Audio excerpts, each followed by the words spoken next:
Education is constantly evolving. Staying informed about emerging trends is crucial for school administrators, teachers, students, parents, and communities. Welcome to Learning Forever, hosted by Dr. Sue Lang, President of NewsBank's K-12 division. Dr. Lang engages with national leaders to discuss the pressing issues facing education today. Learning Forever is brought to you by NewsBank, a global news and information provider to schools, libraries, and research institutions worldwide. In this episode, Dr. Lang discusses breaking down the civics silo, integrating civics into the broader curriculum. Hello, my name is Dr. Susan Lang, and I'm welcoming you to the Learning Forever series put on by NewsBank Learning, which is a company in Naples, Florida. We are pleased today to invite Zach Cote to our series today to talk about social studies. And as you saw in the title, it's breaking down the silos of social studies, but more important, it's about shifting the mindset of how we think about social studies, civics, US history, and really thinking about the purpose of it and the cross-curricular needs that we have today. When you think about students that are learning history, do we want them to just know the facts, or we want them to really analyze what's happened in the past and apply it now to today? And one of the key studies that we did, and I know that Zach is familiar with, is from the Fordham Foundation that was done in 2021. And it confirmed across our country, K-12 students are not getting a knowledge base of civics or US history. And the percentages are very, very low. So we want to change that. And that's what today's discussion is about, is how can we change that mindset? And what is Thinking Nation doing about that? I met Zach at a conference, a national conference last year, at AASA, the American Association of School Administrators, and went to a session and became very engaged, not only because I'm interested in history, but because of what he had to say about history and civics. So with that, I'd like to share and open it up to Zach. Welcome, Zach. Thank you, Sue, for having me. It's always an interesting, space to enter, at the AASA conference, where so many people are kind of focused on things that go beyond the social studies classroom, and maybe don't leave enough space for these conversations around social studies. And yet we're looking at our democracy and looking at the system of government that we're under. And I think across the political continuum, we're frustrated. And, the social studies classroom is perhaps better equipped than any other hour of the day, at least in secondary education, to engage future voters around how we can act within that democracy and hopefully strengthen it. And yet we're not having the conversations. And so, first and foremost, thank you for having me and, providing space for this conversation. Well, you're welcome. So we look forward to hearing more about your background and also about Thinking Nation. So why don't we start with that? Sure. Yeah. So currently I serve as the executive director of Thinking Nation, and we're a national nonprofit based out of Los Angeles that really, our mission is twofold. We, at the highest level, we want to cultivate thinking citizens. And second to that, or kind of the causal agent of that, is to shift the paradigm of how we see social studies education as a collective. So from the student to the classroom teacher to the district administrator to our legislators, we want to shift this paradigm of how we see social studies education. And the paradigm shift is pretty simple. Most ways that we understand history and social studies education is through the content of those classes. Whereas we're trying to make the argument that we really need to see the collective of these classes as a discipline. And a discipline is something that we and our students engage with, whereas a content is something that we remember. And we think that the ability to engage with the discipline is really what's going to empower our students as thinking citizens in a much more meaningful and long-lasting way, this lifelong learning opportunity than content retention would be. And so I was a classroom teacher, a middle school teacher in South Los Angeles prior to, kind of seeing Thinking Nation grow over the last few years. And at the heart of my classroom, and I always told my students I wanted to run this classroom as a college classroom. And so that really meant engagement around ideas. It meant the analysis of sources, the critique of those sources. So these historical thinking skills really provide meaning to the stories and the content that we learn. So like contextualization, I think the two that are kind of most impactful to me personally are historical significance. So why is something significant? Why does it matter? And I love historical significance because a lot of times we talk about historical relevance. Why does this matter today? Whereas significance would be, why does this matter? That's just a question mark. And there's such a difference because historical relevance, I think, kind of amplifies some of our innate narcissistic tendencies to understand things in our own image. Whereas historical significance asks us to think, well, why might this be significant to a different group of people from a different perspective in a different time and place? And that pushes us out of our own perspective to really seek out and understand the perspectives of those that we study. And so I love that term significance for that reason. And then that leads really directly into another skill that we really focus on in our resources, and which is historical empathy. And so, something that I learned as an undergrad is that historians should avoid presentism. And presentism is essentially saying that I'm going to only look at the past through the lens of the present. So I'm going to make all sort of judgments about the past based off my present understanding, all sort of conclusions based on my present understanding. And really, we need to understand the past on its own terms. And that doesn't mean our present doesn't shape that understanding, but it's not the final arbiter. And so giving students that ability to navigate the past, not for, only some present use, but really to understand people from a time and place not like our own, is one of these ways that we can empower them as citizens today in neighborhoods where people are not from a background of their own or a perspective of their own.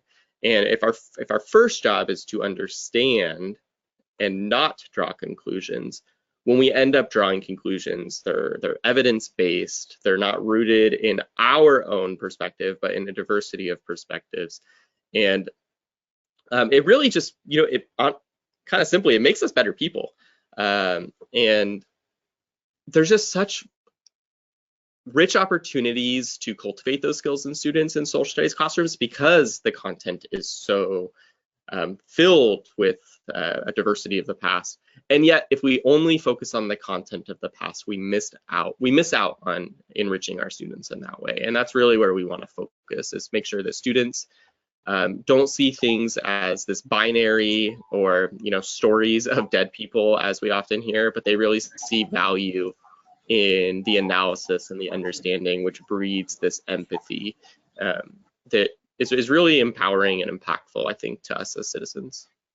So well said, especially understanding the past and understanding where we've come, and the changes today are evident, but still understanding that trail and what happened. And we don't apply necessarily those things today, but we understand where it came from. And I love the words significance and empathy with history.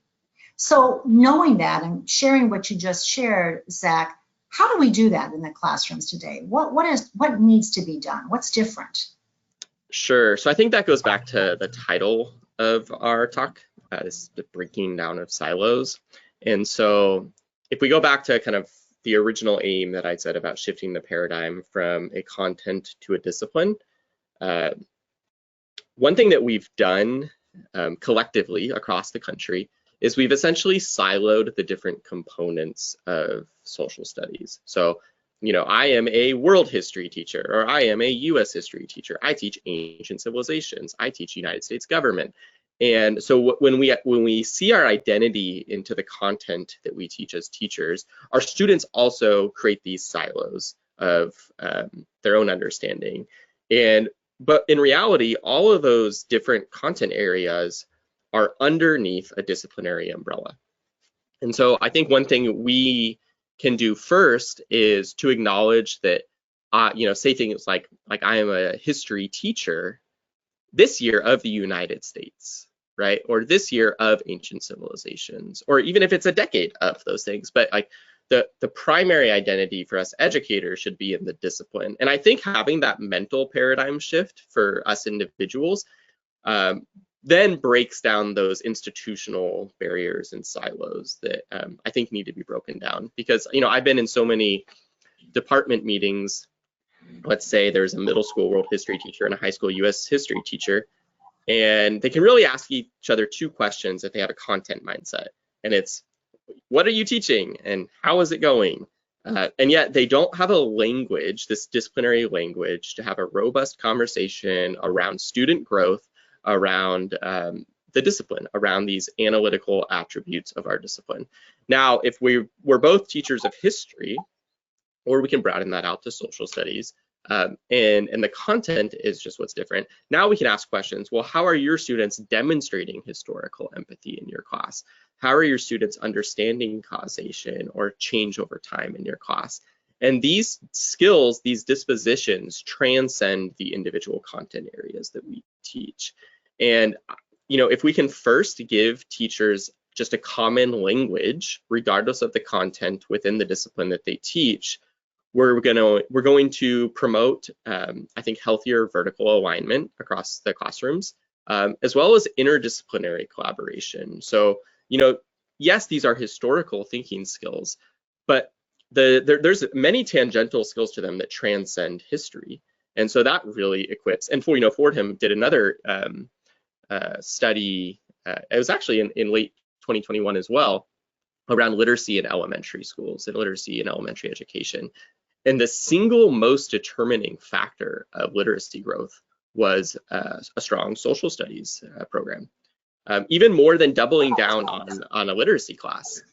And so there's clearly something there, but we need to just equip our teachers to have that common language around what it is we do.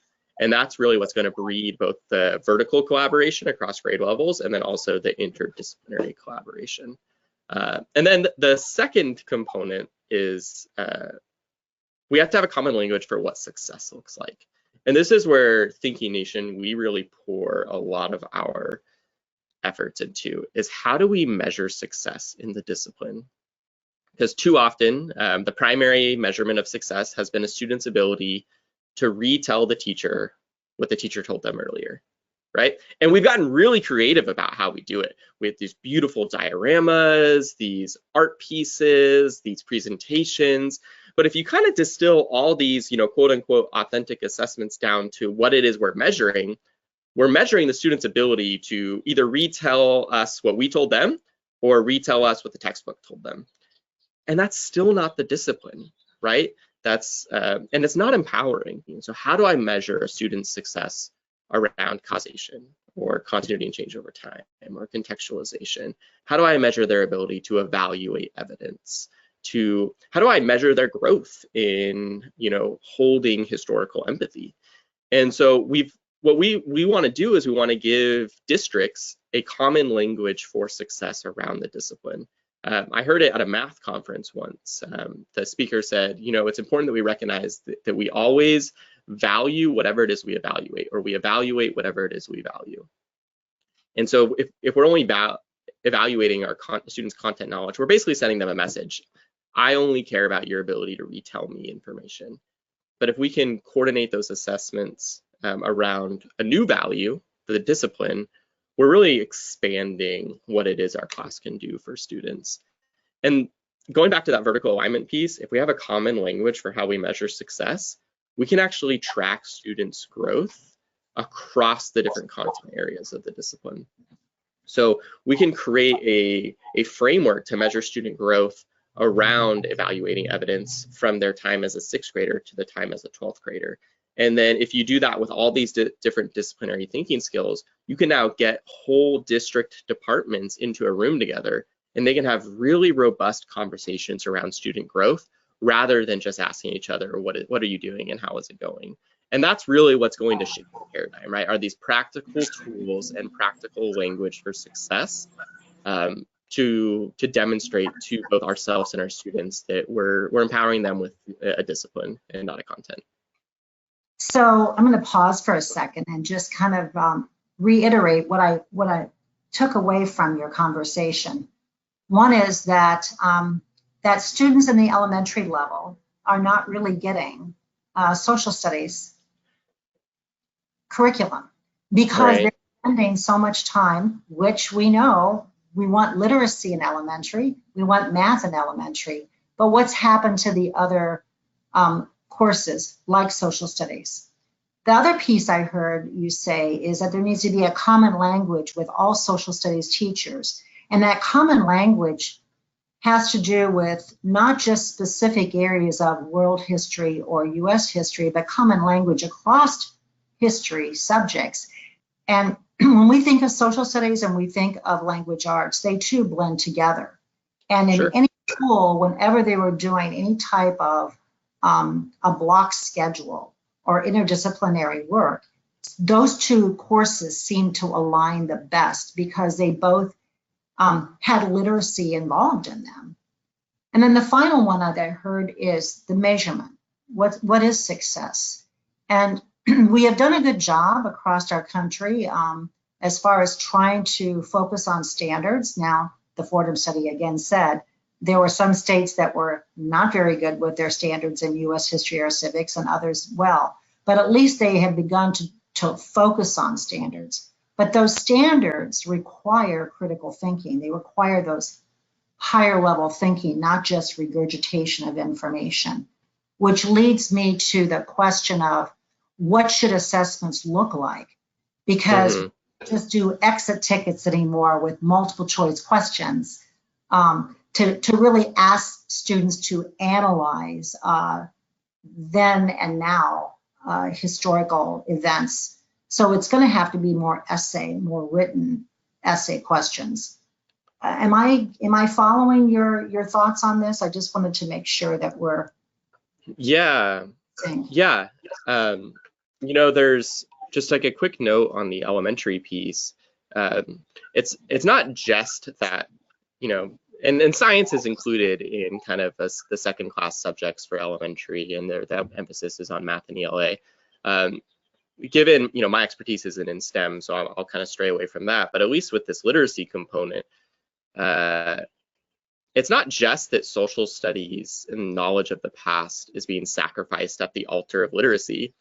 It's that the altar of literacy is suffering because we're not teaching social studies. And I think we need to really grasp that, you know, that if we are decontextualizing literacy instruction, we're creating, you know, this artificial understanding of literacy.